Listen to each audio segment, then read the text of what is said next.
She was the voice that could silence a stadium, the queen of genre-bending brilliance. But behind the spotlight, Linda Ronstadt harbored a list of betrayals that cut deeper than any lyric she ever sang. In this video, we look into the 7 musicians who crossed paths with Ronstadt in ways that left lasting scars. From backstage betrayals to public humiliations, these stories reveal the untold tensions in the world of rock and roll. Chapter 2. Don Henley, the Eagles. Number 7. Don Henley and the Eagles. Before the Eagles filled stadiums, they were just a pair of unknown musicians, Don Henley and Glenn Frey, trying to find their place in Los Angeles. Linda Ronstadt changed everything for them. In 1971, she needed a backing band for her upcoming tour and decided to give these two a chance. Henley played drums and sang harmonies. Frey played guitar. The lineup also included Randy Meisner and Bernie Leadon. That tour became the foundation for one of the biggest rock bands in history, the Eagles.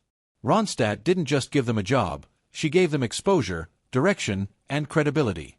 At that time, she was a rising star with a strong reputation in country rock. Industry insiders paid attention to her band. She helped them build contacts, and by the end of the tour, Frey and Henley had decided to branch out and form their own group. Ronstadt even supported that decision.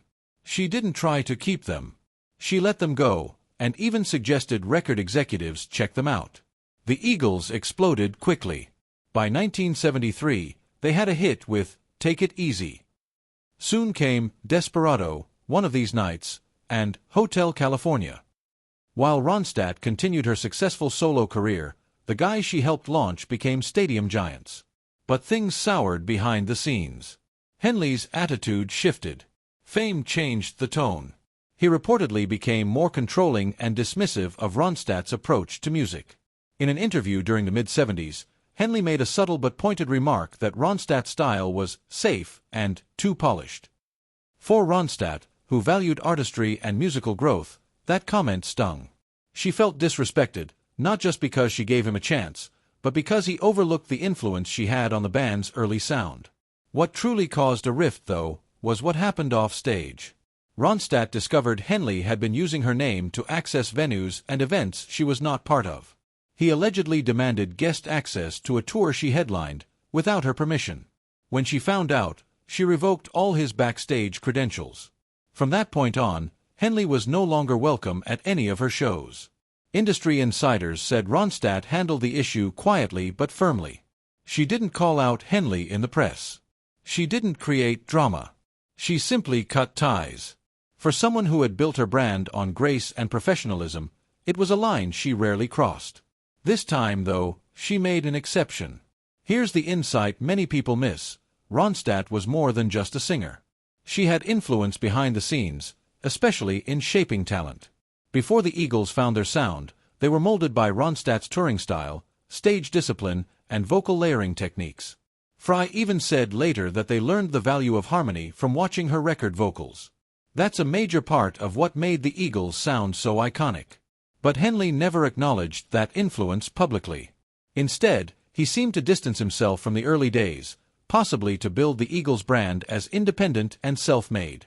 Ronstadt never demanded credit, but those who knew the full story saw the pattern. Ronstadt's producer at the time, John Boylan, was instrumental in introducing Frey and Henley to her. That connection wasn't random. It was intentional. Ronstadt wasn't just a bystander in the formation of the Eagles, she was part of the foundation. Yet, the way Henley separated himself from that origin story felt like a quiet betrayal.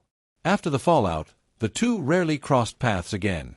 Ronstadt continued to evolve, experimenting with opera, mariachi, and big band. Henley stuck with the classic rock formula and pursued a solo career. Both were successful in their own right, but that early connection remained unspoken. Jim Morrison's backstage arrogance and public mockery of Linda Ronstadt left a lasting scar on their once promising relationship. Chapter 3. Jim Morrison. Number 6. Jim Morrison's onstage antics. It took Linda Ronstadt a while to find her way in the music business in 1968. The Stone Ponies, who had a hit with Different Drum, were the first band to bring her attention. During this rise, she met Jim Morrison, the lead singer of The Doors. The band was already known for their unpredictable shows and Morrison's wild behavior. The things that happened between them on stage, not what was planned, hurt their careers. Moving quickly, Morrison went to a concert where Ronstadt was the opening act. She was in the middle of her performance when he came out from behind the scenes, walked up to her, and pulled her toward him in front of everyone. He tried to kiss her right there on stage without telling her. It was awkward, not professional, and completely out of the blue.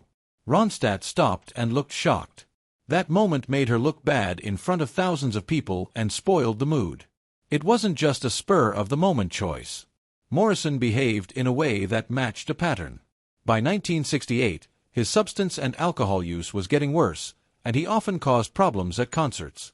But this episode was different because it involved another artist who refused to be a part of his on-stage drama. Morrison used Ronstadt as a prop in his show rather than as a friend. Ronstadt did not make a fuss in the backstage area after the show. People knew her for keeping her cool in public. But people who knew her well said that what happened really shook her. Even though she didn't say much about it, her team made it clear that she wouldn't be performing near Morrison again. She did not need that kind of chaos as her career grew.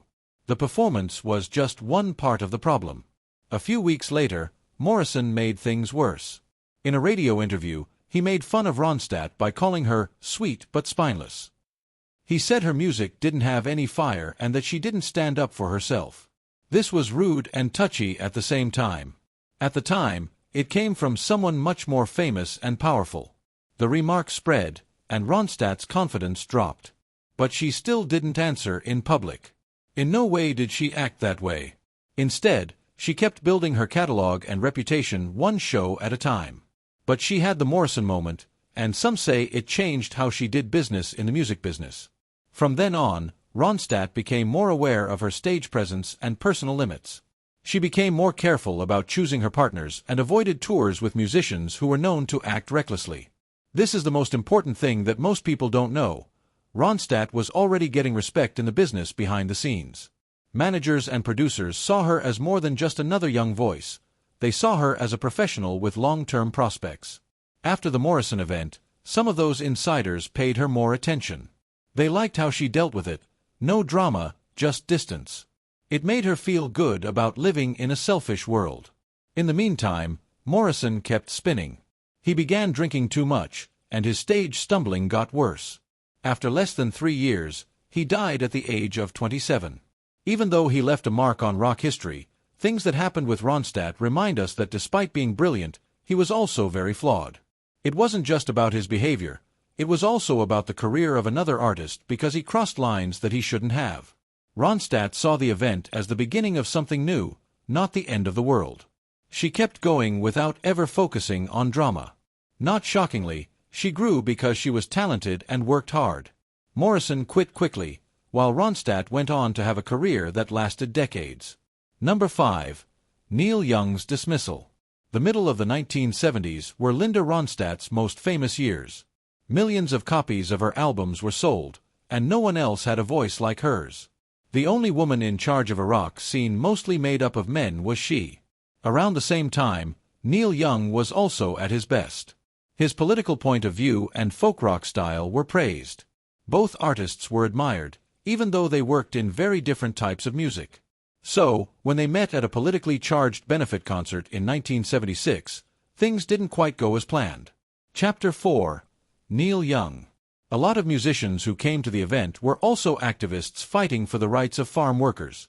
Linda Ronstadt joined the lineup with big names like Neil Young because she has always been for causes like these. It seemed like a strong mix of voices on paper. But behind the scenes, things quickly turned bad. Young had strong ideas about how protest music should sound: rough, urgent, and emotionally empty. Ronstadt didn't have the image he was going for because her performance was too polished and her sound was ready for the radio. Behind the scenes, he let go without holding on. He made it clear that he didn't like her style for the event, and he didn't listen to her suggestions during practice. People who were there said he told them her music was too commercial and too clean for a protest space. This was more than just a difference in taste. It felt one-on-one. Ronstadt was shocked because she was known for how hard she worked and how much she respected other artists. She wasn't there to be questioned in public. She was there to support a cause she cared about. She felt sad when she left the performance, but she was still professional. Neil Young and she had only been on stage together once before last night. At the time, the aftermath wasn't talked about in the news.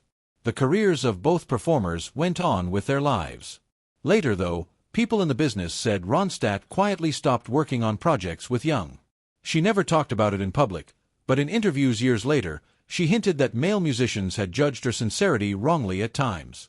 Young, on the other hand, kept writing political songs without any filters. He probably thought of it as something that would go away in the course of a long career full of strong opinions and creative conflict. He didn't speak in public very often. Later, though, even Ronstadt's fans agreed that the way she was treated that night seemed more about control than music. The background as well as the conflict were both unique. Ronstadt and Young were both fighting for the same cause, but they did it in different ways. He wanted speed and edge. She got there with clear reach. Ronstadt may have made protest music sound polished, but you could hear it a lot more on the radio and in record stores. She had the kind of platform that could move people without them having to yell. The most important thing that most people don't know is that Ronstadt didn't just walk away, she left. She became more selective about the political events she went to, making sure that not only the cause but also the energy fit with her values. She started funding activism behind the scenes so that she could use her success to inspire others without having to go on stage and risk being judged again. That choice set the tone for her second less busy but still important career phase. It doesn't matter who was right in this story. At the same time, they had very different ideas about how to reach the same goal. And sometimes having a common goal isn't enough to make everyone happy. Ronstadt saw that benefit concert in 1976 as a turning point. Because of what it showed, not what was said out loud. Not everyone takes the same path or treats other travelers with the same level of courtesy, even when they are working for the same cause. That night with Neil Young became more than just a painful memory. That was the last time Ronstadt tried to show other artists how valuable she was. She had already done that with gold records, sold-out shows, and a legacy that would last for decades and go beyond one performance. What should have been a creative partnership turned into humiliation for Linda Ronstadt when Frank Zappa mocked her ideas. Chapter 5. Frank Zappa. Number 4. Frank Zappa's studio snub. In the world of 1970s rock, Frank Zappa stood out for being bold, experimental, and unfiltered. He didn't care much for mainstream appeal. He was a perfectionist who followed his own strange, complex vision of music. So when Linda Ronstadt, one of the most commercially successful female artists at the time, stepped into his studio in 1974, the result wasn't creative magic, it was a disaster. The plan was simple on paper. Ronstadt was interested in exploring new sounds and stretching her musical limits. Zappa was looking for vocalists for a project that blended rock, jazz, and avant-garde elements. On some level, it seemed like a bold, exciting match. She had the voice. He had the ideas. But what happened inside the studio showed just how far apart their worlds really were. From the start, Zappa treated the session more like a test than a collaboration. He ran a tight ship. Musicians were expected to follow his lead without question. When Ronstadt offered creative input, suggesting vocal changes or phrasing ideas, Zappa reportedly laughed it off. Not privately. Not kindly. In front of the band. One studio tech later recalled how uncomfortable it got. Zappa mocked her tone and implied she didn't understand complex arrangements. Ronstadt wasn't just brushed aside. She was belittled. And not because she lacked skill. By 1974, she had already proven herself with platinum records and sold-out tours. But none of that seemed to matter in Zappa's studio. His style left no room for mutual respect. Instead of building something together, he made her feel like she didn't belong. She walked out before the session was over. No announcement. No confrontation. Just silence. That silence stretched for years. The two never worked together again, and the tapes from that session were shelved. Nothing from their brief interaction made it to the public. What adds an interesting layer is what Zappa said afterward in private circles. He reportedly saw the experience as proof that pop artists couldn't handle serious music. But that viewpoint ignored a bigger truth. Creative control isn't the same as creative chemistry. Ronstadt didn't need to master Zappa's style, she just needed to be treated like a peer. And that's where the session really failed. Zappa wasn't just pushing musical boundaries. He was pushing people away who didn't fit into his system. For Ronstadt, it was a wake-up call. She returned to her comfort zone, but with more control over her own studio spaces. She became known for leading sessions with professionalism and openness, a direct contrast to what she had experienced with Zappa. Here's the new detail that rarely gets mentioned.